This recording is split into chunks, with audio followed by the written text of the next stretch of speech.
आज हम बात करेंगे कि अगर आपको वीज़ा दुबई का नहीं मिल रहा तो मुतबादल ऑप्शन क्या करने चाहिए और जो लोग यहाँ हैं उन्हें क्या आगे का लाए अमल बनाना चाहिए। वीडियो का आगाज़ अल्लाह पाक के बाबरकत नाम से जिसने तमाम इंसानों को खूबसूरत शक्ल शबात दी। दुरूद पाक आप सल्लल्लाहु अलैहि वसल्लम की ज़ात अक़दस पे लाखों करोड़ों दुरूद व सलाम।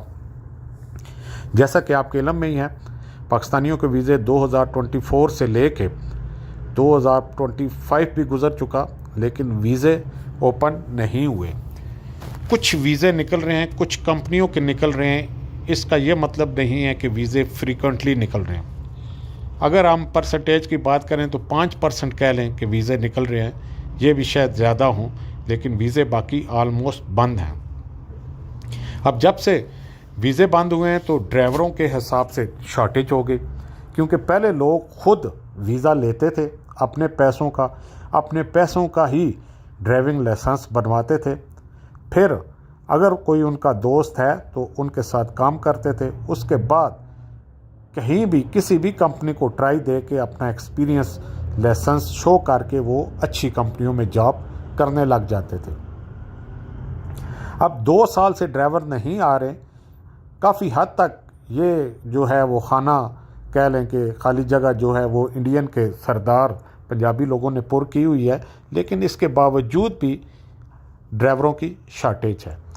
और 2024 और 25 में जब से ये पाकिस्तानी वीज़े बंद हुए तो उसकी जगह अफ्रीकी कंट्रीज़ के बहुत ज़्यादा लोग यहाँ पर आ गए। अब वो लोग आ गए हैं, वो लेबर कैटेगरी में आए हैं। अब उन्हें संभलने में टाइम लगेगा। इस तरह उनके पास विजन नहीं है। जिस तरह हमारे लोगों की तो ऑलरेडी लिंक्स बने होते थे, ट्रांसपोर्ट का वीज़ा निकाला, लाइसेंस पकड़ा, काम शुरू कर दिया। उन लोगों के लिए बहुत मुश्किल है और उन्हें ये टाइम लेने के लिए कम से कम 2 साल ऑलमोस्ट गुजर चुके हैं, तो 2 साल और चाहिए, तब वो लोग इस जो है वो खाली जगह को पुर कर पाएंगे। ठीक है, लाइसेंस पकड़ेंगे, रहेंगे, उन्हें समझ आएगी, लाइसेंस पकड़ेंगे, फिर काम पकड़ेंगे।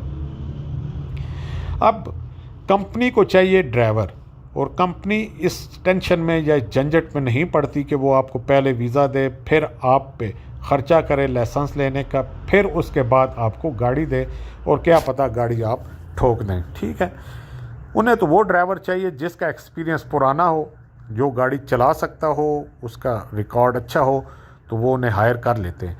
अब कंपनियों को ये आदत है कि उन्हें ड्राइवर पुराना चाहिए, एक्सपीरियंस वाला चाहिए, तो नया नहीं चाहिए। और नए जो है वो लोग आ नहीं रहे, पुराने जो हैं वो ऑलरेडी कंपनियों में एडजस्ट हो चुके हैं, तो इस जगह को भरने के लिए अब काफ़ी टाइम लगेगा। तो जो लोग यहाँ नहीं आ पा रहे, हम उन्हें अक्सर ये कहते हैं कि दिल बर्दाश्ता ना हो, वो किसी भी गल्फ़ कंट्री के लिए ट्राई करें। मजबूरी है, हालात पाकिस्तान के ऐसे हैं कि उन्हें काम करना ही पड़ेगा, तो यहाँ नहीं तो दूसरे किसी मुल्क में अप्लाई कर लें। और जो लोग यहाँ हैं, मैं पहले भी कह चुका हूँ, बहुत ज़्यादा तादाद यहाँ से गई भी है इंडियन पाकिस्तानी ड्राइवर। हम अगर एक मोहतात अंदाजे के मुताबिक बात करें तो 10% टोटल ड्राइवर जो है यहाँ से यूरोप मूव ऑन हो चुके हैं। और जो लोग आगे इंटरेस्टेड हैं या मैट्रिक जिनकी है, तो वो ज़रूर अप्लाई करें और यहाँ से निकलें। आप ये देखिए ना कि यहाँ पे अगर आप 3,000 कमा रहे हैं तो वहाँ से आप 2 गुना उससे ज़्यादा कमा पाएंगे। यहाँ पे अगर आप 5 साल लगाते हैं तो तब भी ही वीज़ा ही लेना पड़ेगा, तो वहाँ पे अगर आप 5 या 10 साल लगाते हैं तो बहुत अच्छा इसका रिज़ल्ट निकल आएगा।